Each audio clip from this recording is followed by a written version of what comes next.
Warning, the following program is designed for casual wrestling fans and is meant purely for entertainment. If you're SAWFT, proceed at your own risk. Viewer discretion is advised. Brother, I'm going on a wild Hulk Hogan. If I get some moment, I'll make sure it's an explosion. Cause lately I've been seeing stars, trying to kick out on this joy cord. But it's no holds barred, middle fingers like I'm Stone Cold. What is up, everybody? It is your boy WETOODEEP. We're back with another episode of the Slap and Meat Wrestling podcast. It's the Friday episode, which means it's just me and my hot takes. As always, go to the link in the description of this video or the audio. The link will be there as well. Join the Discord. Use the WWE affiliate merchandise, WWE shop affiliate link, as well as if you're booking a trip or vacation, book through our Expedia link as well. Last thing, like, share, subscribe. If you enjoy the content, leave comments. If you're watching on YouTube, leave a review. 5 stars is preferred if you enjoy the content on Spotify or Google Podcast or Apple Podcasts, wherever you're listening. Without further ado, we got a lot to talk about on this episode, so let's jump on in with the first thing being Penta is in the WWE, and we talked about this a little bit. Me and Wavy D did on the last episode on Tuesday. We talked a little bit about it, but didn't really expand on it. I want to expand on this because, and even within the last 24 hours, this situation has changed. And what I mean by that is the situation of the wrestling world.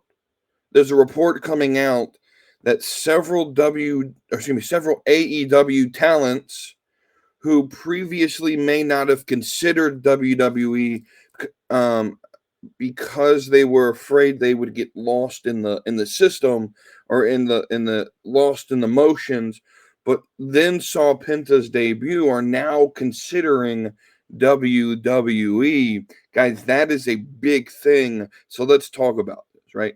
Penta had a fantastic debut.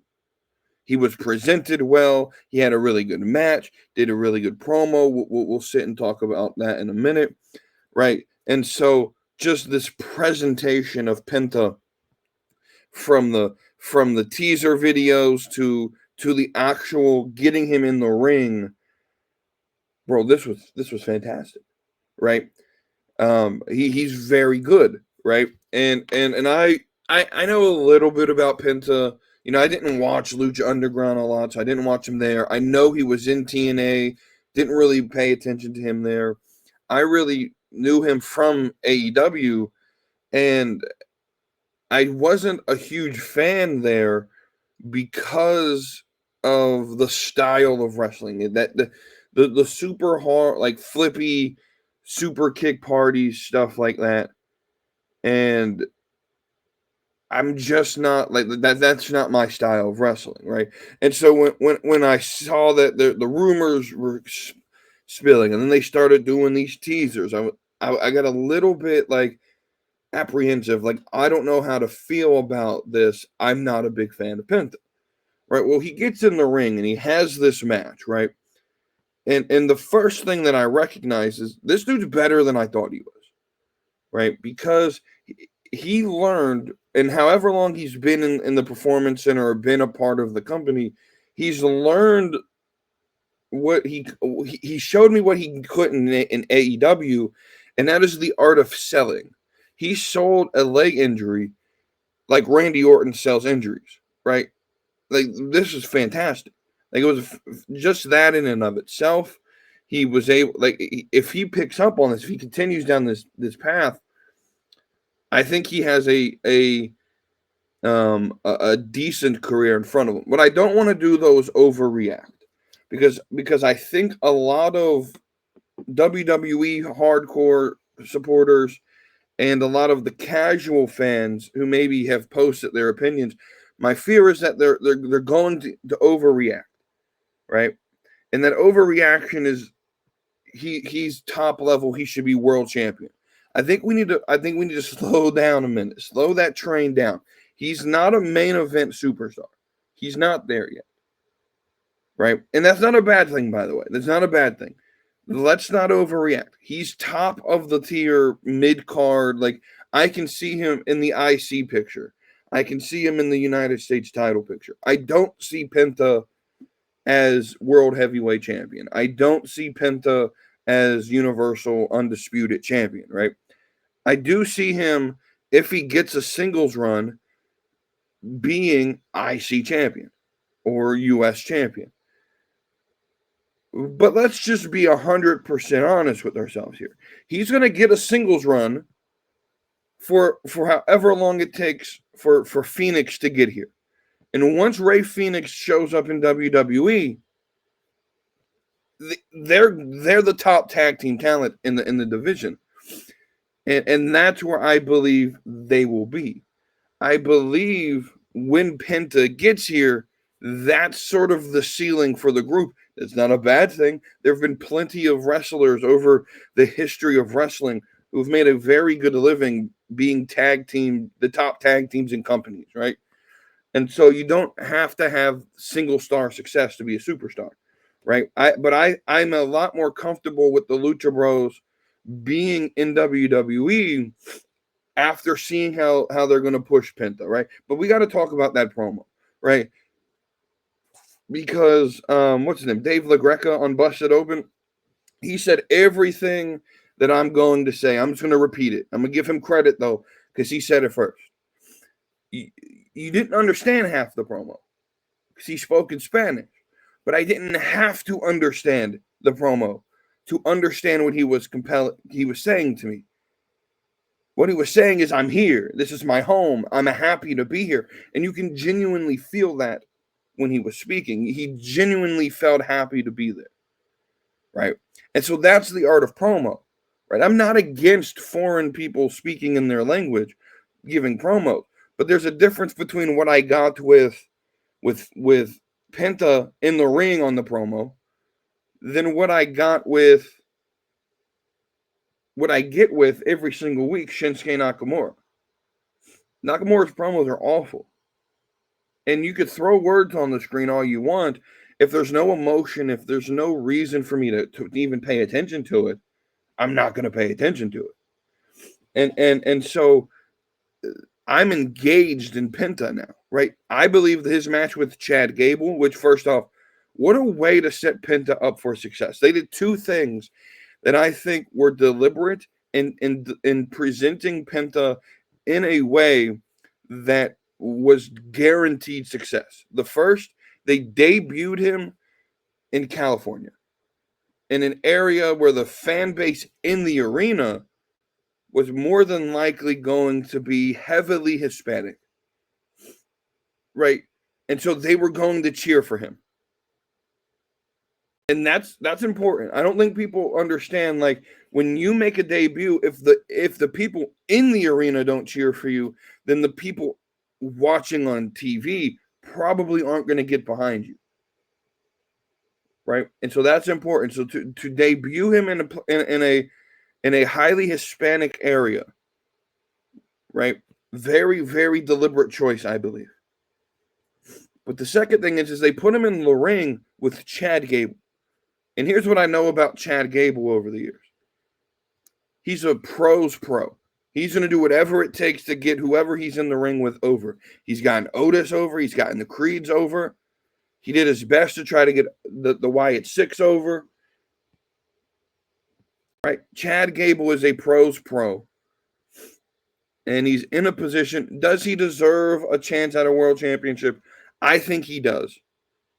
But he's in a position where he may go down as the next Dolph Ziggler, right? or he's in the ring of, and that's the guy they trust to get that person, to get people over. And Chad Gable did exactly what he needed to do, right? But here's the big thing I took away from this. Penta was genuinely happy to be there in the big leagues. Yes, I said it, in the big leagues. This is another example as to why casual fans like me, like Wavy D, like Milwaukee Mike, and like Nerdy D say that the WWE is the major leagues. There's nothing wrong with saying AEW is AAA. If y'all know how baseball works, right? To use the baseball analogy, I'm not a big fan of sports analogies, but the organizational structure of pro baseball, I think, is a lot like the how the organizational structure of wrestling should be, right? You have, once you get drafted out of high school or college, depending on how good you are, more than likely you're going to get thrown into single A baseball, right? You're still a pro athlete. You're still one of the best baseball players in the world, but you're not at that elite level yet, right? Now single A baseball is separated into low A and high A. That doesn't matter for this analogy, but just so you guys know that, right? So you work your way up. You start in low A. You then, if you're really good, you'll get caught up probably within 2 to 3 months to high A, right? And that this is so single A baseball, and then double A baseball. I'm going to group into it as well. This is the indies. But let's back it up a little bit. Single A baseball is the indies. There's a lot of prospects. They're vying for the spot to get caught up. There's a lot of prospects. We got a lot of good players that are trying, having matches. You don't get paid a lot, right? That's the indies, right? Double A baseball is the CMLLs, the New Japans, the Pro Wrestling Noahs, the bigger indie markets that are closer to, right, the TNAs, right? That's double A baseball, right? These are better than double or single A players, right? And let's just be honest, right? It's a hierarchy, right? Majority of baseball players who end up playing pro baseball don't make it past double A baseball. They spend their entire baseball pro career playing single A or double A, just like wrestling. Excuse me, just like professional wrestlers. A majority of pro wrestlers will never make the big leagues, right? And so AAA baseball, well, this is AAA baseball for the most part. These are your elite level prospects, and they're either not 100% ready, they still need a little bit of development, or what tends to happen is they're the older players that just need a payday before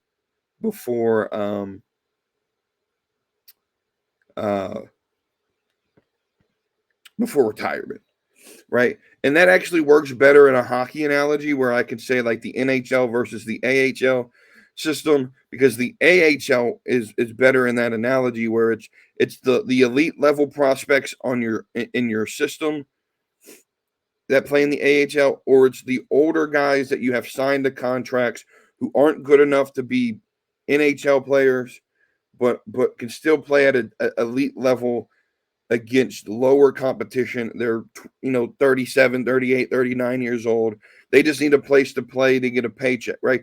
And that's what AEW is. If you notice what AEW has become, it's the up and coming superstar that most of the wrestling fan base, and let's just be honest, the casuals make up a majority of the fan base, right? And so when I say most of the fan base, I'm talking about the casuals. So that's what AEW is. It's the people, the up and comers that the casuals don't know about, the majority of the wrestling fan base doesn't know about, or it's the older people like an MVP or a Jeff Jarrett who just need a paycheck, right, prior to leaving the business. This is where the and no disrespect to the legends who are there, right? This is where the Jake the Snakes go. This is where Ric Flair ends up, because WWE is not going to pay you, right, to put you on TV the amount of money that you need, because you need a paycheck prior to retirement, right? And so that's what AEW, and there's nothing wrong with AEW being AAA baseball. AAA games are really fun to go to. And part of the AAA roster are elite level athletes who at any moment could get caught up to the big leagues. But that big league system is going to be the WWE. And right? And this is a whole other argument that we have this conversation in a few minutes on a different topic, right? But bro was genuinely happy. Penta was genuinely happy to be in that ring in San Jose. I thought it was a perfect debut, right? I thought it was the perfect way to debut him. Good match, good promo. And now I'm excited to see Penta. And in one promo, you made me feel, I'm just going to say it. In one promo, Penta made me feel more emotionally invested in him and his character than Ricochet did in his entire time in WWE. I'm just going to say it. Now, I know Ricochet's doing some good heel work in AEW right now, right? But when we compare Ricochet in WWE to Penta in WWE, Penta in one match and in one promo made me more emotionally invested in who he is and who his character is than Ricochet did his entire run, right? And that's what I believe the difference is, right?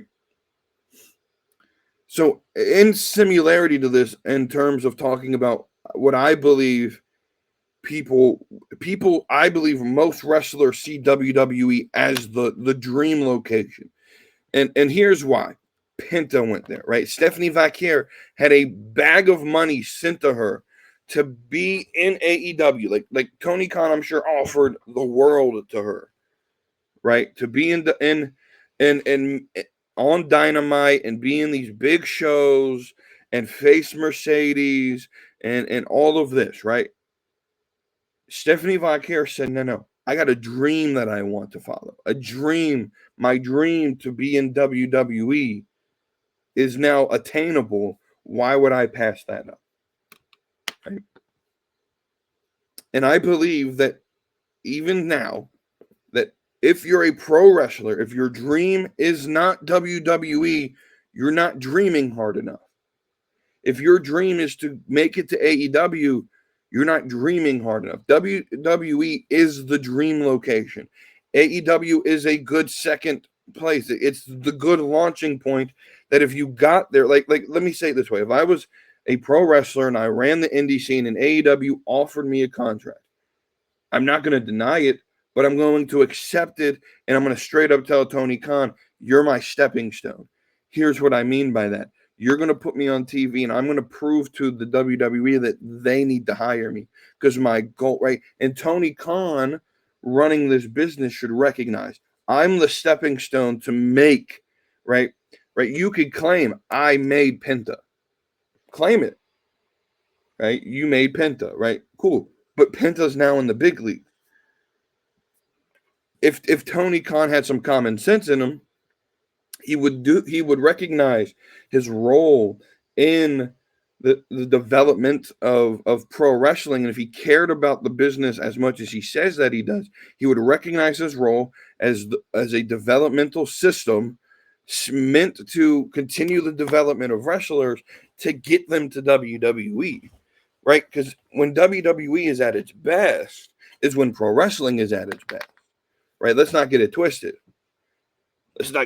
Tony Khan should, if I was Tony Khan, my business model would be, we're here to build the next superstars that are going to main event WrestleMania. That would be my business model. That we're going to put on great content to get people recognized so that WWE has a new host of superstars. Like if I'm Tony Khan, I'm seeing this WWE, NXT, and TNA deal, this partnership that gets signed, and I'm getting on the phone with Nick Khan and TKO and Ari Emanuel and saying, hey, I want in on this deal. How does AEW get involved in this? What do we need to do to help develop the next level of superstar for your company, right? That's what I would do. That's what I would do. Not because I want, right? But and so AEW fans will hear that. AEW fans will hear that. No, you just want AEW to die and go. No. I want them to succeed because their success is how, like, their success. AEW success is WWE success. Because if I'm WWE, I'm looking at AEW and I'm saying, these guys have talent. We're taking them. Thank you, AEW. If I'm WWE, I'm not looking at AEW as competition. I'm looking at them as free development of talent. And so I'm looking at someone like a Mariah May. I'm looking at someone like Willow Nightingale. I'm looking at someone like Chris Statlander, at Ricky Starks, at Powerhouse Hobbs. I'm looking at someone like that, and I'm saying, they got some talent on this roster. We're going to take them when they're available. Thank you, AEW, for developing their wrestling ability. Now we're going to show them how to be entertainers. And that's just the third leg of your development. Because now you have WWE ID that's starting up. You have the NIL program that's made absolute superstars, right? If anyone tells you that WWE NIL does not work, they know absolutely nothing about NXT. The world champion, the NXT champion, is a product of the NIL class. I think Obafemi was in the second NIL class, right? So it's not like there's no, right? Kalani Jordan's part of it. Sol Ruka is a part of it. I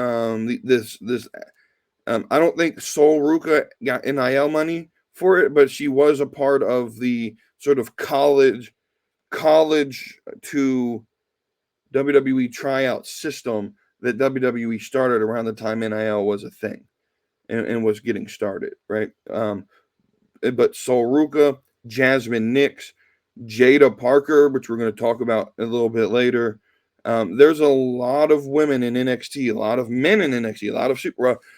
Dion Lennox. Me and Wavy D talk about Dion Lennox all the time. Like he's got future super from NIL. Out the mud, Lucian Price and his teammate's name was just slipping my mind right now. NIL, right? It works. Hank and Tank, NIL. It works. It's a system that has proven to work. And now they're getting WWE ID, which is also going to be a system that works and trains people not just to be in the ring, do the moves, X's and O's, but how to sell, how to tell a story, how to get fans invested. Because let's just be honest, wrestling, when it's just the X's and O's, and people are going to hate me for this, it's just two people in their underwear fake fighting. When all that matters is the X's and O's, you're just watching fake fighting. What matters in this business is the very thing that it was predicated on for its success: storytelling, character, gimmick, character development, right? That is the most important part of this business. I know it's a hot take, but that is the most important part of this business, right? And so part of this dream thing that I'm talking about, I believe it was Penta's dream. Right? There's another one. I believe it's her dream, right? Thunder Rosa. Now, I've been critical of Thunder Rosa because there are backstage reports that she didn't get along with some of the locker room. And I think in her feud with Britt, she was sandbagging a little bit. For those who don't know what sandbagging is, it's just not selling moves or being super stiff in the ring. But she named her 3 dream opponents that she wants to wrestle before she retires. She named Charlotte, she named Bayley, she named Bianca Belair.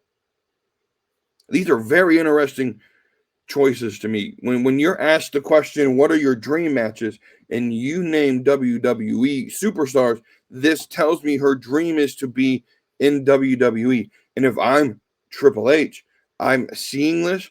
Thunder Rosa is very talented, right? and she has a lot of experience in wrestling. If I'm Triple H and I'm seeing this, I'm calling Thunder Rosa. Hey, how much longer do you have on your contract? We want you over here. We could use you in the mid card. We could use you to help promote the women's US title or the women's IC title, right? And get you in that picture, right? We could use a Thunder Rosa. And I'm getting you over there, and I'm putting you in these dream matches because I think a Thunder Rosa versus a Bayley would be really fun. I think a Thunder Rosa versus Bianca would be an interesting match because this would not be one that I would have guessed that she would have wanted to do. The styles are so completely different.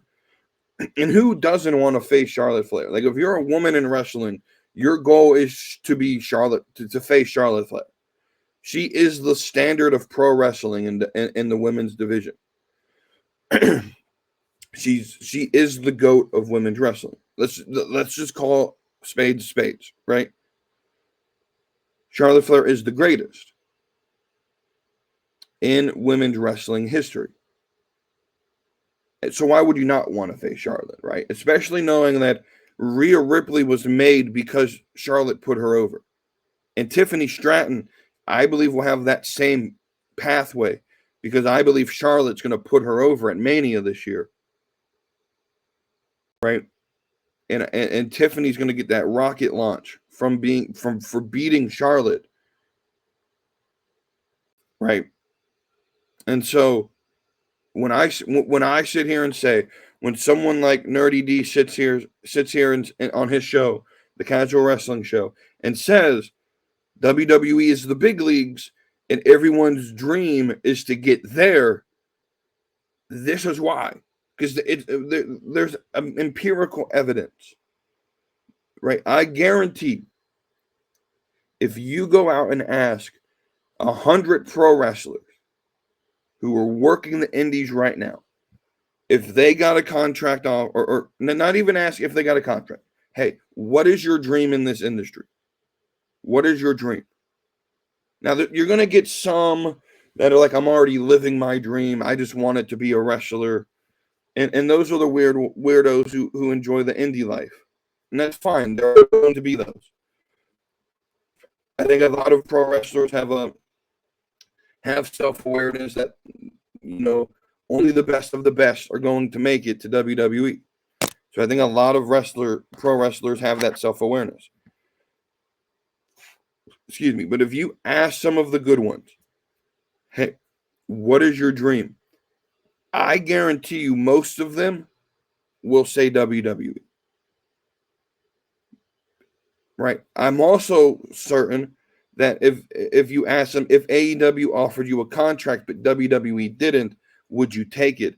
And I'm guaranteeing you that all of them would say yes as a launching point, similar to Jade Cargill, similar to Penta, similar to, Cody wanted to get into a position to where he was a top WWE superstar. So what did he do? He befriended the Young Bucks and the Elite and Tony Khan, made a company with the entire goal. And I told you guys this in 2019. I've been saying since 2019 that Cody Rhodes was going to jump ship.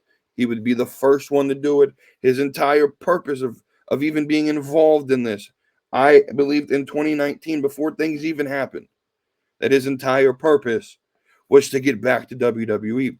And I predicted in 2019 that people were going to recognize that WWE was still the better company, and that within 5 to 6 years, people were going to start jumping ship. And guys, we're at that point. Cody's jumped ship. Jade's jumped ship. Penta's jumped ship. Other people, and like I just said at the top of the show, there are other reports of people considering jumping ship and considering WWE as an option who weren't previously considering that. I don't know names. That's going to be interesting, though, to see I wonder if MJF looks at where he's being booked at on the AEW card and wonders if re-signing with them was worth it or if he should have gone to WWE.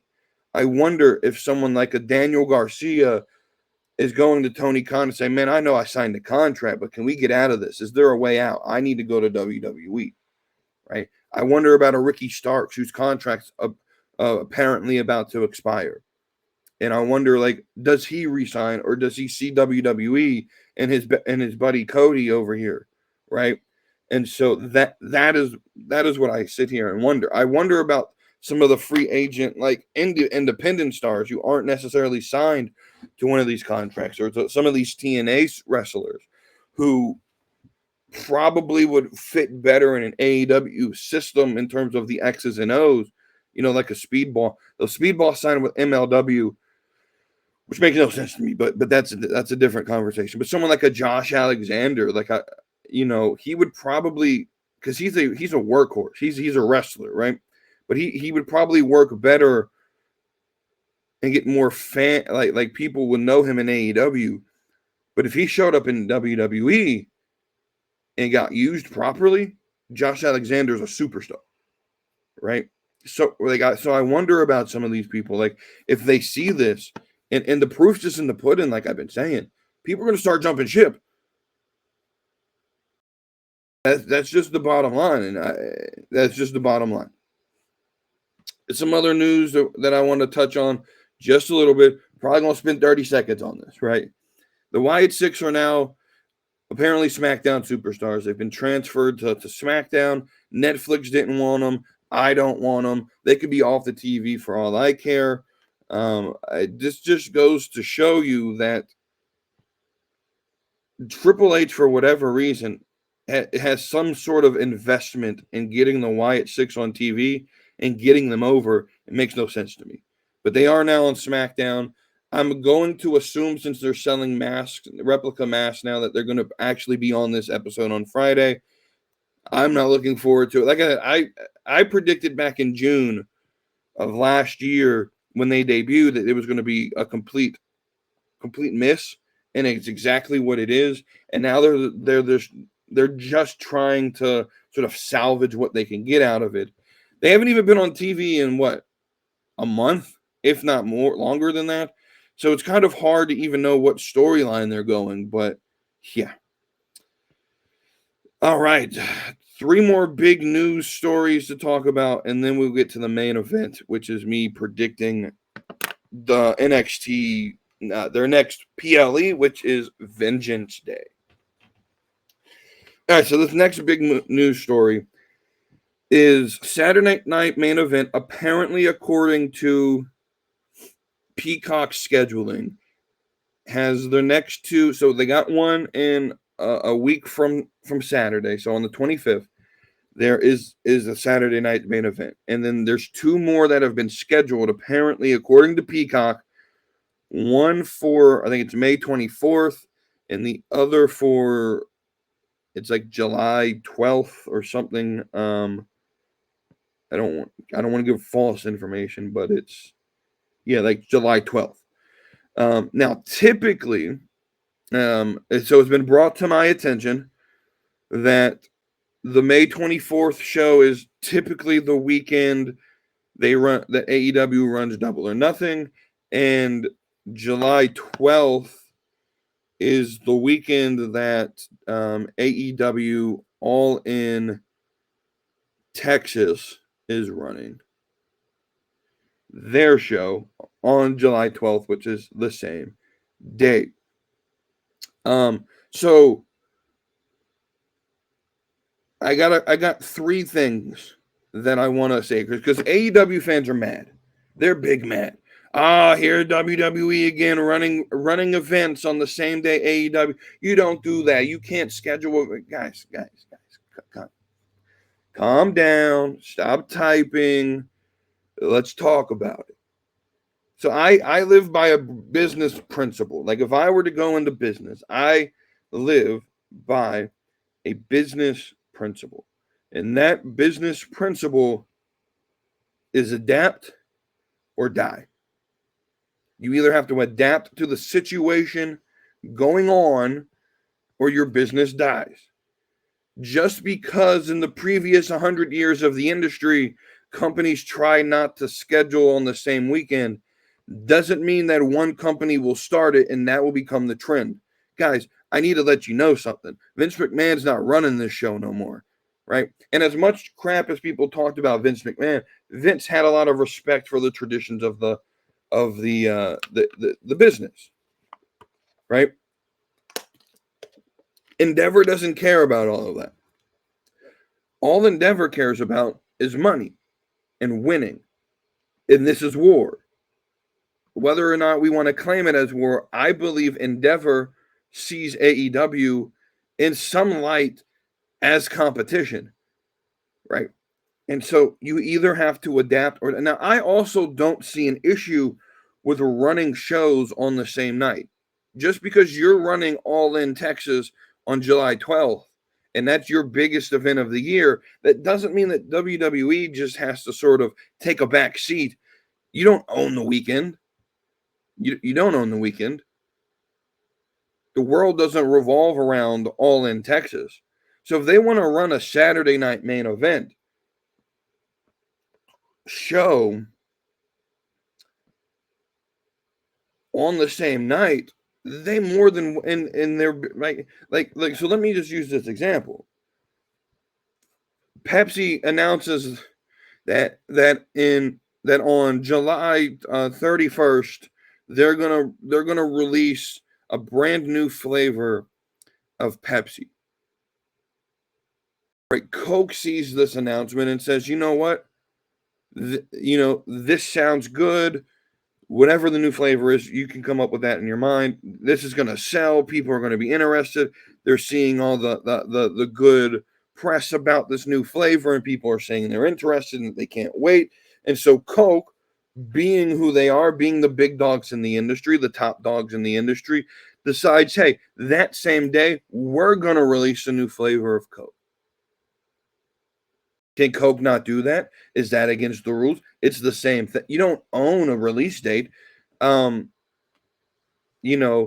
like getting upset. Today's Friday. This is the day new music gets released. Let's actually pull up Apple Music for a second. And so I don't really follow people releases. I sort of just get surprised when I see new music gets released. I don't really keep up with that, but let's go to the charts here real quick. And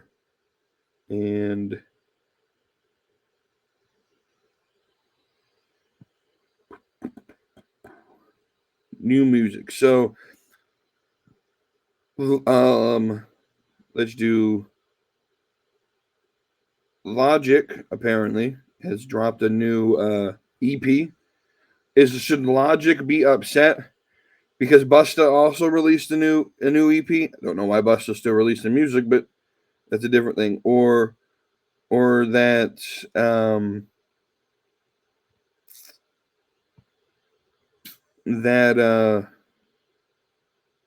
Warner Records just released a new album for Mac Miller. Logic Logic is run by BMG or 301 Productions, which is licensed by BMG. Should BMG be upset that Warner released new music for or that that Busta really? No, because you don't own a release date. You don't own the day Friday for releasing music. That's just the day music gets released, right? And AEW doesn't own All In Weekend just because they run it every week. And then May 24th is Double or Nothing. You don't own I don't know which is that Memorial Day or Veterans Day weekend. I don't remember dates of holidays. Yeah, Memorial Day. It's Memorial Day weekend, which is typically when Double or Nothing gets run. Guys, you don't own Memorial Day weekend. Now, my second point on this is everyone is freaking out like WWE just put a PLE on the same day, which if they had, I'd still have the same opinion that you don't own the weekend, right? Even if you had done even if WWE did schedule a PLE on the same day and the same weekend as Double or Nothing, that I don't see anything wrong with that. That's business, adapt or die. But they scheduled a Saturday night main event. Guys, let's just understand what these are. These are glorified house shows. And no, the response, well, so is Raw. So is no. Raw and SmackDown are televised shows. There's a difference between Raw and SmackDown and your standard house show. All Saturday night main event is a house show with a budget that is aired on Peacock and NBC. So here's my statement on this.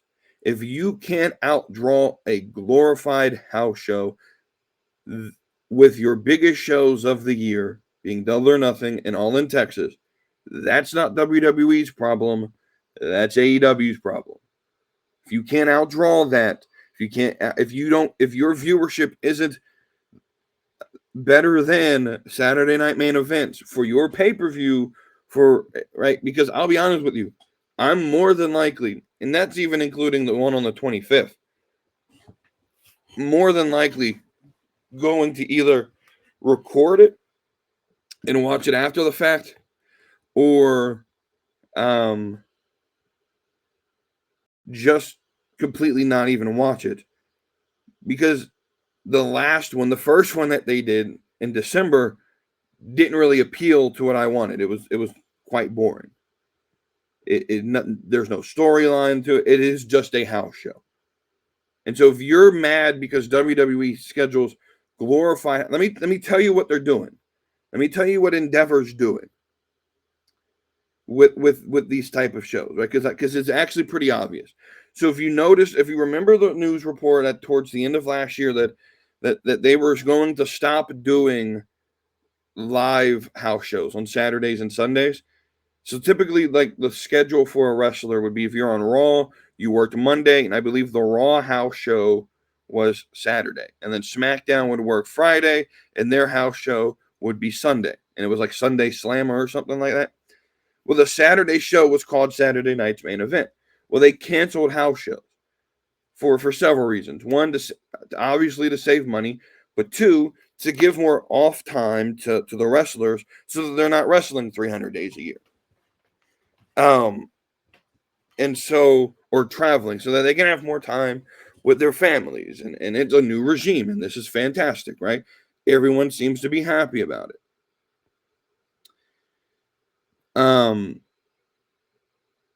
But what they're going to end up doing then is, of course, they're going to run house shows with the European tour. They'll still do that. I know they're going to start picking that back up in March on the way to Mania, and they'll probably do it again on the way to SummerSlam. But these Saturday night main events, these are typically either a week after a PLE or a week or two after a PLE, or like the one on the 25th, the week before a PLE. And all this is going to be is what's not going to be on the PLE. So the 24th of May, now we don't have pay-per-view dates, but I'm assuming that that's either the week before Crown Jewel or a week or two after Crown Jewel. So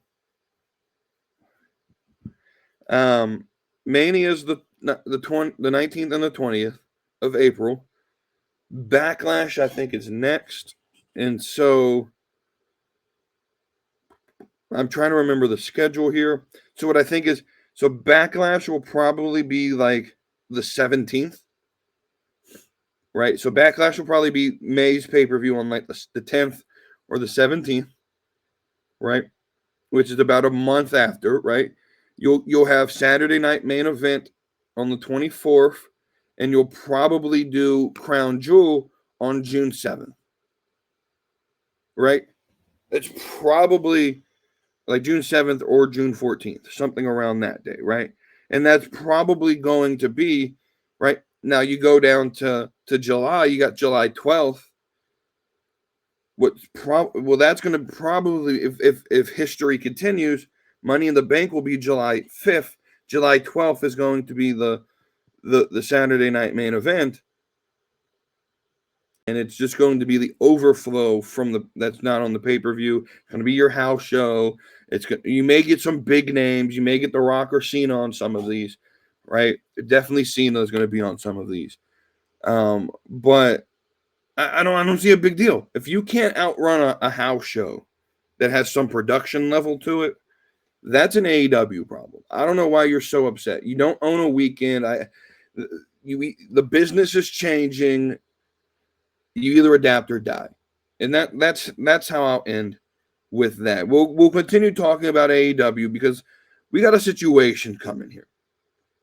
They're making a very bad first impression on the Australia market. Now, here's the first thing I need to say, because AEW fans are going to go around and saying, well, we're going to sell out Australia on the first time there. This is big. That's going to be their narrative. I need to explain this. I need to explain this. Selling out Australia is not a flex, because that is a market starving for this type of entertainment. It is starving for this level of entertainment in wrestling. They don't have a WWE or an AEW that runs weekly shows in Australia. That level of where you get the biggest names of the biggest names, right? So they're starving for this. So you put wrestling, if you put AEW on it, of course there's going to be interest. But let me read this. So this is from the X account at AirGold, AIRGOLD_ is the account. From my understanding, he is a AEW supporter, so like he's not hating on AEW by making this post. Because if someone like Jobber, I like Jobber, but if I would have shared something like Jobber, AEW fans would be like, oh, he's a hater. When really he's not. If you actually go back and check his tweets from 2019, 2020, 2021, bro loved AEW. So just like I did. Like I came into 2019 AEW excited, 2020 AEW excited. So the question you have to ask is why did you lose these fans? What did you do? What did the programming have inside of it that made these guys who very much loved your product at the beginning no longer watch your show? That's an AEW question they need to ask. But anyway, this is an AEW supporter, right? So I don't get caught or saying, oh, you only find the haters. No. But this is his post. Grand Slam Australia is already a mess. And then he lists the list of events. AEW initially booked a stadium for their Australia debut, but had to downsize to an entertainment center because of lack of interest. So even in a starving market, you guys had to downsize to you went from stadium to arena. And cool, you're going to put 50,000 in ticket sales. That's cool. Again, starving market. Let's continue. Australia fans bought tickets expecting a stadium pay-per-view, similar to Wembley, but only end up with what might be a TV taping / collision. Now, the response to this is, well, AEW never promoted it as a pay-per-view. Grand Slam has always been a TV taping. Guys, you don't market a stadium show for collision. Right. Everyone who bought a ticket when the tickets went on sale last year for this show had every right to assume that it was going to be a pay-per-view because you rented out a stadium for the show. Let me tell you what happened. Tony Khan saw the success of Elimination Chamber in Australia and tried to outdo it.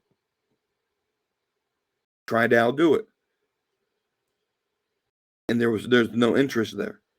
There's no interest. Or not as much interest as he expected. And so he downsized. I don't have a problem with him downsizing. It happens in wrestling all the time. WWE did it for, was it Money in the Bank in Vegas a few years ago? They just did it for NXT when they were in St. Louis. Like, it happens. but you promoted a pay-per-view. Let's just be honest. Everyone assumed it was going to be a pay-per-view. Let's not sit here and act like y'all knew this was going to be a TV taping and that they're justified. Oh, it's always been. Guys, you rented out a stadium for a TV taping? That's so either you're incompetent because you rented out a stadium for a TV taping, or you're incompetent because you rented out a stadium and the fans assumed because you rented out a stadium it was a paper, right? Either way, it's bad business, and you should have went from the cuff, off the cuff, and said it's not a pay-per-view if it wasn't going to be a pay-per-view.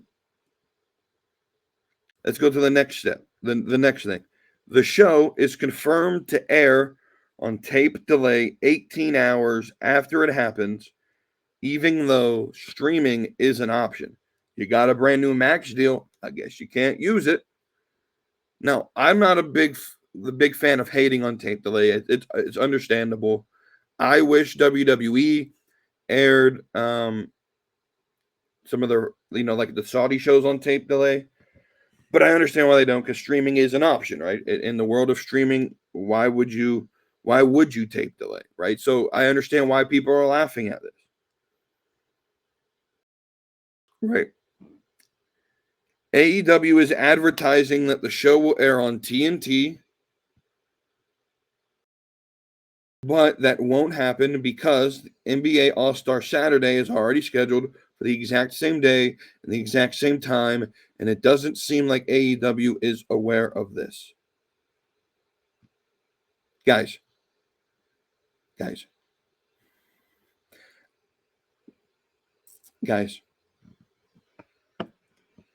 Let me rant for a minute. How the hell does a $1 billion let's back it up a little bit. How the hell does a $1 million company who has a $1 million TV deal with one of the major conglomerates in TV production in Warner, who understand that, first off, how do you not understand that you're not the top product that they're going to offer on their show? You got hockey and basketball still. But how do you market a show without even communicating once to verify a date and a time that this will air on TNT to make sure you give the right information to your fans? How do you not do that? How do you not send one email? And if you did, was there a miscommunication? What level of incompetency are we looking at in the organization known as AEW? Guys, this is why people like me and other casual fans who try to give AEW the benefit of the doubt time and time again see the behind the scenes. This isn't even an on the screen thing that I'm judging, I'm critiquing, right? Because everyone always comes at me, oh, you just hate on AEW, you're a hater, No, guys, I'm talking about business right now. I'm talking from a business perspective. How does this happen? Not one person tried to confirm a start time and a start date for the show. Is there no, like, and then even if it wasn't confirmed, not one person saw the graphic that told people to watch on TNT at 8 p.m. on the 15th of February, or excuse me, February 15th. Not one person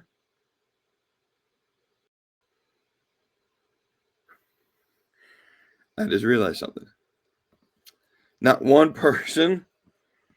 What I realized is that oh shit.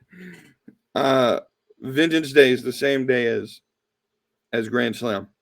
Y'all, this shit about to get ruined. Not one person, let's continue that thought though. Not one person saw this and said, no, don't air that yet. Don't put that on TV. Don't put that on Twitter. Not one person was competent enough to not make the company look like a bunch of rambling idiots. How does this happen? Someone explain to me this. How does this happen? And don't use the excuse of, well, everyone fucks up. But this is not just a fuck up, right? It's one thing to like make a mistake on production, or, you know, WWE has done it before where like a wrong button gets pushed and Bianca Belair is coming to the ring, but the nameplate that shows up is Bayley or something. And I'm just using an example. That may or may not have happened in those particular two wrestlers. But yeah, WWE has some production flaws every now and then. Right? I mean, ESPN just had one during college bowl games, during the Fresno State game. Fresno State's team name is the Bulldogs, Bulldogs, and they had Bulldogs, Bulldongs, on the screen. Just a typo that someone didn't catch. I get that mess ups happen. Right? I get it. But this right here is not just a mess up. Like, one, this is a level of incompetency, right? This is either no communication or just Tony Khan or whoever is in charge of doing all of this, like either not communicating with Warner or having misinformation or whatever. I don't know what's going on. I can't explain it. Can someone explain it to me? Like, this makes zero sense to me how this happens. Right? Woo. All right, so let's get into the last big major news story that I want to talk about. Give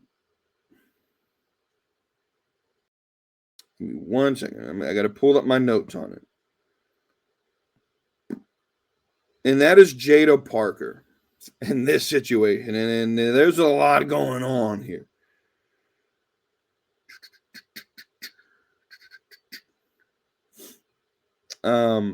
Where do we even start with this story? Right?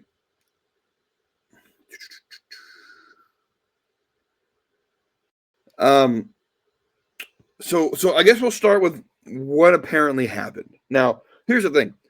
I don't have the time in the world to monitor social media like the way some of these people do. And so I had no idea what was going on. Right? Wavy D, I think it was Wavy D, who was like, hey, y'all see this Jada Parker stuff? And then that piqued my interest, so I started looking it up. But like, I don't have the time in the world to devote a lot of, like, at the time to like go and watch what every wrestler does. Right? So apparently what had happened was Jada Parker clicked like on a post on, I'm assuming it's Instagram. And the post was like a news article stating and talking about how the House of Representatives in the United States, the U.S. House of Representatives, had passed a bill.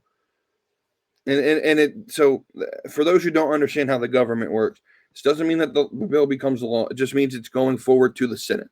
Right, but the House has passed it. Now the Senate has to pass it, and if the Senate passes, then the president gets to either sign off or veto. Right, that's how this works. Just for you guys who don't understand how it works. Right, so the House of Representatives passed off a bill that basically would make it banned for biological males who transition into being a female to play in female sports. This is a touchy topic, right? And so it's not really. I'm not concerned one bit to talk about this, right? And so let's go back to the preface of the show here. If you are SAWFT, you've been forewarned, not just for the IWC because of my casual hot takes, but if you are SAWFT about talking about topics like this and this triggers you, y'all go ahead and get the hell out of here. I love your support, but we're going to talk about the issues, right? I try not to bring politics in it until politics gets involved in wrestling, right? And so here's what I don't like. I don't like people using cancel culture, right? And so what's going on is she likes this post, and some nerd somewhere down the line, probably in mom's basement, covered in Cheeto dust and Mountain Dew,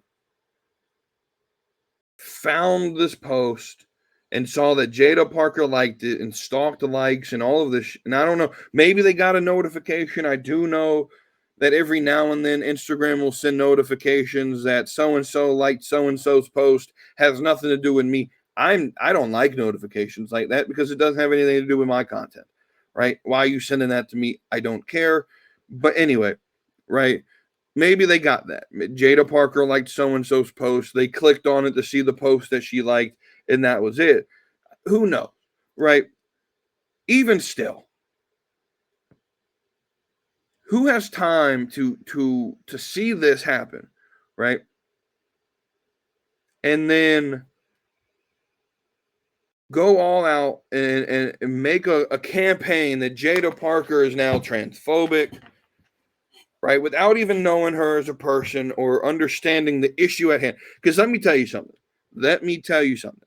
A lot of wrestling fans are completely oblivious to how the political system in America works or what the issues actually are. Lucky for you guys. Outside of wrestling, one of my other favorite things to sit and participate in is the political process. So I'm going to help you explain this issue, right? And tell you why I don't think Jada Parker did anything wrong. And if there was anyone whose opinion that I would take on this issue and I would listen to, it would be Jada Parker. So two, and I'll explain that in a minute, but 2 points that I need to make before we get there. The first is, no one is obligated to accept your belief system. Black, white, gay, straight, trans, none of all of that, right? No one is obligated to accept your lifestyle or your belief system, right? And that goes both ways. Y'all don't have to agree with what I say. I don't have to agree with how you live, right? No one's obligated to that. Jada Parker's point number 2. Jada Parker can like whatever she wants to on social media. Y'all need to go touch some grass. Stop stalking people on social media, right? Social media has become a place, and social media is a good tool, but it has become a place where people just sit on here and just stalk these celebrities and try to find one area where they slip and then try to get them canceled. That's crazy, dog. Go touch some grass. Go leave mama's basement. Go outside.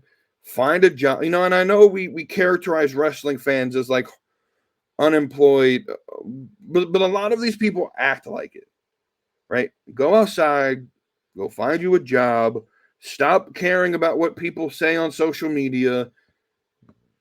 If someone's opinion hurts your feelings, scroll on. Let's move on with it, right? So here's why I take her opinion at a higher standard than these dweebs on the internet who are complaining about it. Now, surprisingly, and maybe it's just my algorithm, surprisingly, I'm finding that a lot of people may not agree with her, but are saying she has the right to have her opinion. But because here's the thing, I think on this issue, I don't think it's as new as like, I think it's more black and white than most other issues, right? And the issue at hand is, should biological males who transition to females play in female sports? Now I'm going to say something. This probably won't trigger y'all, so here you go. Common sense tells you no, right? Common sense tells you no. So, but here's also a reason why I would listen to what Jada Parker is saying on this issue over any of these people who are these keyboard warriors. She's had to go through this. Let me tell you what I mean. You don't make LSU soccer team just by mere coincidence. You had to grind and play and participated, and these women, these female athletes, these biological women, female athletes, who sacrificed time, family vacations, parents paid a boatload of money for them to go to camps, right? These people who make it D1, they sacrifice a lot in high school, right? I've never went through that grind. A lot of us will never go through that type of grind to make it as a D1 athlete, right? And so what's happening now is that these women are grinding, sacrificing everything in high school to try to get a spot on a D1 school for the potentiality that their spot on the team gets taken away because some dude who isn't good in male sports, and that's typically what this is a lot of times it's a biological male who's average at male sports, but knows if he transitions to female and plays female sports, he would dominate. And that's not everyone, but right. And so I want to give you an example of what I believe is an injustice to women and women's sports that just happened this year. Right. I'm very passionate on this because as men, I feel like as men, we are designed to provide and protect for women. That's just the way we're designed. And we don't have men. We have men playing cowards and sitting in the background and watching this happen and no one speaking up about it. Not me. Right. This issue actually irritates the piss out of me. It does. And we have people who aren't saying nothing. Well, I'm going to say something because here's what happened, right? You have women. Let's go to the world of volleyball in the Mountain West. Now, not a top premier conference. Here's why it's never a top premier conference, right? Leah Thomas was on Penn in Ivy League, right? Well, there's a reason none of this happens in the ACC or the SEC or the Big Ten. Those conferences aren't going to deal with this. If you cost them money, they're not going to. Right, but the Mountain West, it's a mid-tier conference, doesn't get a lot of exposure, and so it slips through the cracks, right? But it still doesn't make it right. So what happened out there? Well, San Jose State, another team in the Mountain West, has a biological male who transitioned to female on their team, and yes, that's the term I'm using, right? Biological male who transitioned to female on their team.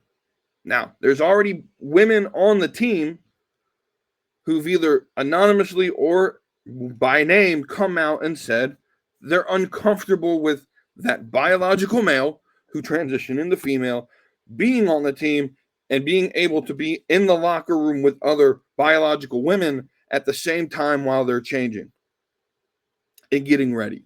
That it disturbs the peace. Right? Now, the first thing I want to say on that is no woman should ever feel unsafe in a or in a private place like a locker room. That's not fair. It's just not fair. They should never feel unsafe, right? And the people who are supporting this are going to be the same people who in the next breath say we need to protect women and we need to speak up against rape culture. And I'm not saying all transgender people are rapists. I'm not saying that. But these same people who want to push for women's rights in the next breath are going to push for legislation that would allow biological men to be in locker rooms and bathrooms at the same time as women because of women's rights. That's not women's rights. That's insanity is what it is. Let's just be honest. Let's call a spade here. This is common sense. Right? And so this biological male who transitioned to female, pretty I don't know volleyball positions, but this athlete plays the position. I don't even know the names of the players on the team. I just know the example of what and some of the details of what happened, right? So San Jose State hardly ever lost. Wonder why. And they made the conference title championship game, the Mountain West Conference championship game, and they were playing against Boise State. Now, Boise State, this is a team. These women grinded to earn a spot on a D1 school, grinded all season long to make a spot in the conference championship, only to have to forfeit because they decided they valued their safety over a conference championship. Now, in a sport like volleyball, where there's not a big pro league that they can make millions off of, this is a big decision. Some of these women athletes on this Boise State team that would have been their last game of their life in volleyball. And they had to sacrifice that for, dare I say, some person's delusion. And so that other people could feel, so other people can have the right to, that they don't actually have guaranteed by any constitution anywhere. Right? It's insanity. It's insanity at this point. And so Jada Parker applauds being a D1 athlete who grinded. Did she play a lot of LSU? No, but she made the team. She got a scholarship. And LSU is a tough place to go. So we're right. All the top athletes that we're talking about right now. Look at all the top premier athletes that we talk about that come out of LSU in various sports. Jamar Chase, Joe Burrow, Livy Dunn, Paul Skeens, Livy Dunn's boyfriend, I believe, came from LSU.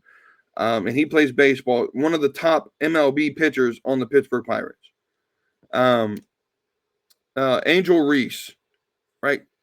LSU is a place that recruits high-level athletes. You don't make an SEC team without being a high-level athlete in high school. That doesn't guarantee you a spot to start or to play. There are several five-star football recruits that go to SEC teams that don't play a down because there's 20 more five-star recruits in front of them. Right? So, like, I'm going to take her opinion because she's lived it. She understands the sacrifice it takes for these women to get stolen away from by biological males who transition. Now, let's go to my next point. You can support the LGBT movement. It's right to exist. Or let me back up. Their ability to exist. Because it's a movement. Movements don't have rights. Right? People have rights, but movements don't. You can support the LGBT movement's ability to exist, right, on this hand, while on this hand protecting the ability for biological women to play sports in a safe manner. Right? Let's go back to this volleyball example. If this person, served the ball, it's faster, it's quicker, it's harder than any other biological woman. Right. Why? Well, this person's 6'2". Most women are 5'5" to 5'9". This person's like, I don't know their exact weight, but I would assume, they're somewhere in the 200s. Most women, are 120, 140, right? Are in that area. The muscle mass of this person, regardless of the fact that there's a narrative by people who are proponents of this happening, who applaud it, and they preach this narrative that blockers stop muscle mass. And guys, regardless of all that, it's all BS, by the way. There's actual science on this. There is still the natural changing, the natural fact of the matter that me as a 6'2", let's imagine Jada Parker, her birth name, I know her last name's Caffey. I don't remember her first name. By the way, her cousin played for the Chicago Bulls in the 90s. So she comes from this pedigree of athlete. Like, she understands it, right? So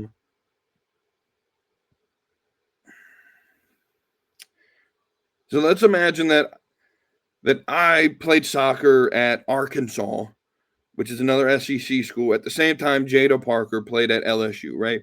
And let's imagine, so I actually looked her up when she was in LSU. She was like 5'7", like 120, I believe was what her page said. I don't exactly remember the weight. I don't care to look for women's weight. It's not important to me. The point is she's 5'7", like less than 150 pounds, right? And let's say that I, at 6'2", let's see, when I was in college age, I was pushing like 350. Right. So let's say that I had some level of soccer skill and ability. And I was on there, but I couldn't make the men's soccer team because at 350 pounds because obvious reasons. So I transitioned and said, look, man, I'm a woman now. I'm going to go play on the women's team. And they let me play, right? And now Jada Parker played midfield. So that's where a lot of the physicality in soccer can be a physical sport, and it happens a lot of times in the midfield. So let's say I came and I was going for the ball, and Jada Parker was going for the ball at the same time while she was at LSU, right? And I just truck her, right? Give her a little bit of a shoulder lean and just truck her and like seriously injure her. That is a possibility. Why? Because I still have male features. I still have the muscle mass of a man, still have the agility and the every advantage that man was given for biological reasons. You know, we were the hunter gatherers, so we needed stamina, long terms of stamina to go on long hunts. We needed strength to be able to hunt, and and so all of these things that were given to us biologically, that doesn't just change because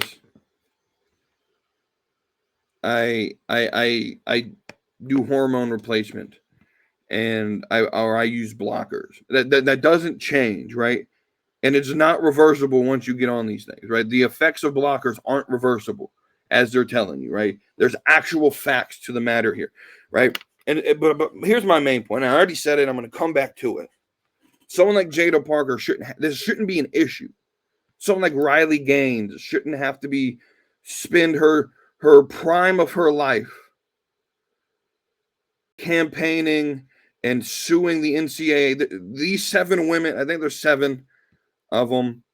These 7 women athletes, female athletes, who are suing the NCAA for allowing this to happen. This should not be a case. This is a failure on men for not caring about their daughters, not caring about their sisters, and allowing this to happen. Jada Parker shouldn't be the one fighting this. This is a failure of society. This shouldn't be an issue, but it is. And what it shows is that double standard that I've been talking about. Because CM Punk can hold a political sign, whether you want to say it's political or not. It's a political sign, support trans youth. And whether or not you agree with that message is irrelevant. Just like I said, you can support their ability to exist without removing the ability for biological women to play sports in a place that makes them safe and where they won't get hurt. I mean, in the UK, you had a adult male who, in his like 30s, who identified as a 12-year-old girl who played rugby and was physically hurting, like injuring other little 12-year-old girls. And y'all say that that's okay, you're the problem. Not Jada Parker for trying to fight against it. And I'm certain Jada Parker's not this uber conservative, like Hulk Hogan level conservative. But she's getting the same wrath that these people have been getting. The same wrath from the IWC that I've been getting. Here's the case. If you don't like what they got to say, keep scrolling. That's how social media works. But let's go back to point one. No one is obligated to accept the way you live or believe. No one's obligated to. Wrestling fans need to go out, touch grass, and move on with their life. Allow people to have their opinions, People are going to right. People are going to disagree with you.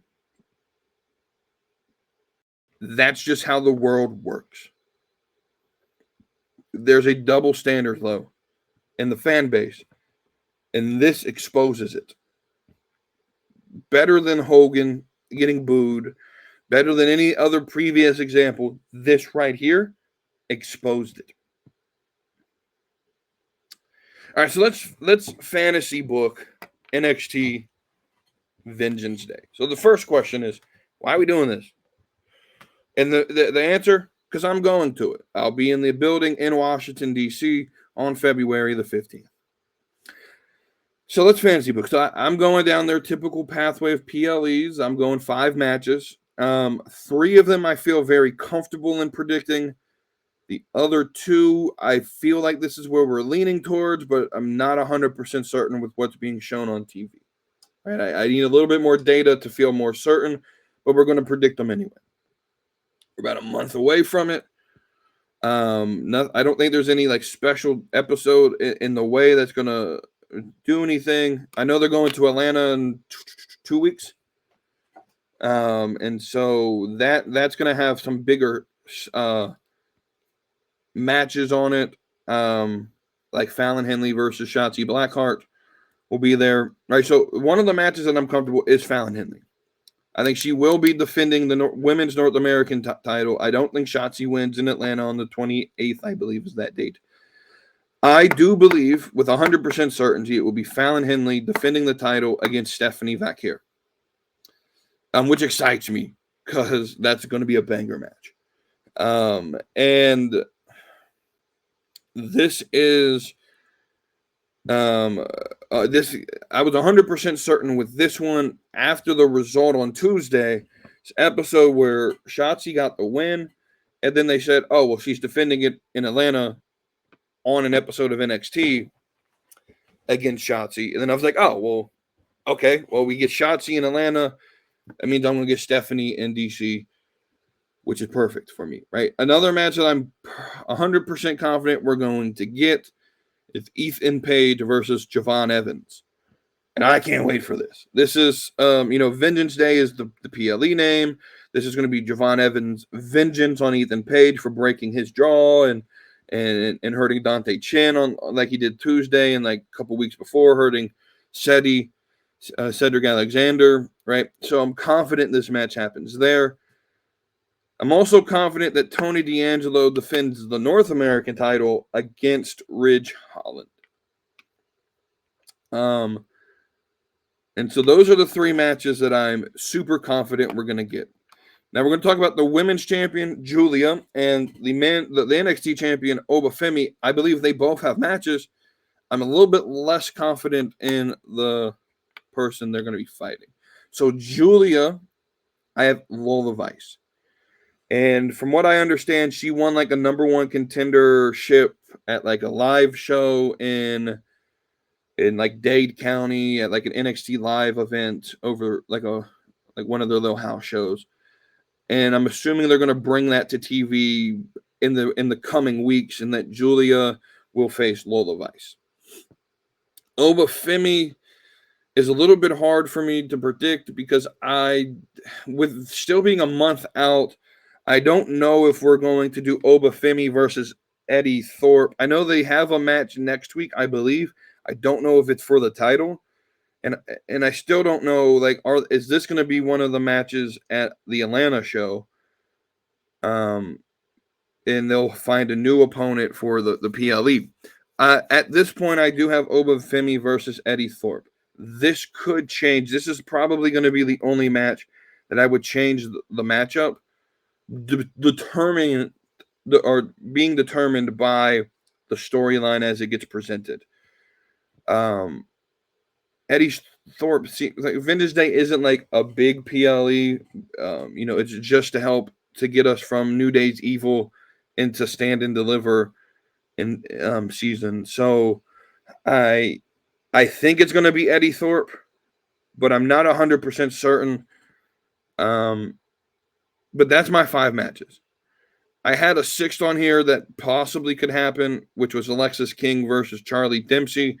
But I think they're getting their their rematch, which I think will be the end of the feud, on next Tuesday. And so that's where I believe that ends that. And so I don't think we'll get Lexis King or Charlie Dempsey on this card. It's hard for me to see them put. I mean, we've had Heritage Cup matches on PLEs, but when you need other things to be done outside, like that storyline could take a backseat for a PLE, in my opinion. All right, so that's Vengeance Day. I don't have a lot of those storylines are super self-explanatory if you watch NXT. I'm not some mad dragon just pulling matches out of my hat. I go based off of what we see on the TV. So there's two final things that I want to talk about in what we're going to call react to this. There's two tweets. So Santi Zap did a tweet on Monday, and Corey Graves did a tweet. I think it was also on Monday. But Santi during Raw made the tweet. Yeah, I'm saying it. Episode 2 of Raw Netflix is greater than the debut episode. And I 100% agree. But that's the point. That was the point. So while Santi is technically correct, episode 2 was a banger, was one of the best Raws ever. In my memory of watching Raw since 2014 that I can remember, definitely better than episode 1. But that was the point. Episode 1 wasn't about matches. It wasn't about being the best episode. It was about introducing the fan base to Netflix, introducing the new audience they were bringing in to WWE, and just putting on sort of like a big, like I said, this was day one PLE on a Monday night. Just like I said, right? And so what typically happens after a PLE? Like when we're done with Rumble, the Raw after Rumble is going to be a banger, right? And then so that's all this was. This was WWE day one. And instead of doing it on Saturday the 4th, they did it on Monday the 6th. And it was a PLE on Netflix, right? And that's what it was. And so episode 2 of Raw on Netflix, which could technically be like the Raw following day one, was the better episode. And without a doubt, he's not wrong there. Corey Graves did a tweet, and this is an interesting thing. He said, imagine chasing your dream, then being told, not deciding, that you are no longer physically able to pursue your dream. Then you dedicate your life to something dream adjacent. He's talking about him on commentary, and being pretty fucking awesome at it. And then when it's time to enjoy the fruits of your labor, being told you're not famous enough for your own job. Just in case you've wondered where I've been. Now, he seems to have a gripe. I share in the gripe of Corey Graves. Pat McAfee, I've said numerous amounts of times, doesn't add anything to the show. They shouldn't have messed with the booth at all. Tessitore and Barrett should have stayed on Raw. If they wanted to put Michael Cole on Raw, they could have had him and Corey Graves on Raw and Tessitore and Barrett on SmackDown. That's not an issue. The issue is that Pat McAfee comes in. He's only part-time. He's going to be here till football season comes around, and then he's going to leave again. And I can see how that cycle can get frustrating when you're someone as good as Corey Graves, who is probably outside. If you take Michael Cole off of commentary and you look at other people, like Michael Cole's the GOAT, right? If you look at the rest of the company, Corey Graves is probably, I'm not going to say the best because I think Vic Joseph is better. But I think Corey Graves is a top 3 in the company and a top 5 in pro wrestling commentators. Like if I had to do my top 5 wrestling commentators of all companies, Michael Cole, Vic Joseph, Corey Graves, Tom Phillips from TNA is very good. And number 5 is sort of like up in the air. I don't really have a number 5. I think Tony Schiavone from a career perspective, just out of respect for his work, his early like WCW work was fantastic. So I'll put Shivani on that list. I don't think his stuff now with AEW is all that impressive. I just don't think he flows with the style of wrestling that AEW does. That's just me, though. But yeah, Corey Graves is a top 5 wrestling commentator of current commentators. And for him to seemingly be demoted because Pat McAfee is more famous, that's asinine to me. I'm just going to be completely honest. But a part of me is going to say, hold on, wait a minute. Don't overreact to this. Let's pause. He was just cleared, or the rumors have been that he's been cleared to get in the ring. What if this is a work? What if he's getting back in the ring? And what if it's Corey Graves versus McAfee? Now, I don't want Corey Graves versus McAfee, just personally. I don't. Corey Graves, if Corey Graves is transitioning back to full-time wrestler, and that's why they took him off the booth, I'm all for it, right? But I think we'll see at the Rumble, because part of me believes he'll be in the Rumble. Yeah. So I'll say it that way. But that's all I have for you all. Thank you all for watching and listening. Thank you all for supporting the show. Like, share, subscribe. Leave us a comment on what you feel. And until the next time, I will see you on the next episode of the Slap and Meat Wrestling Podcast.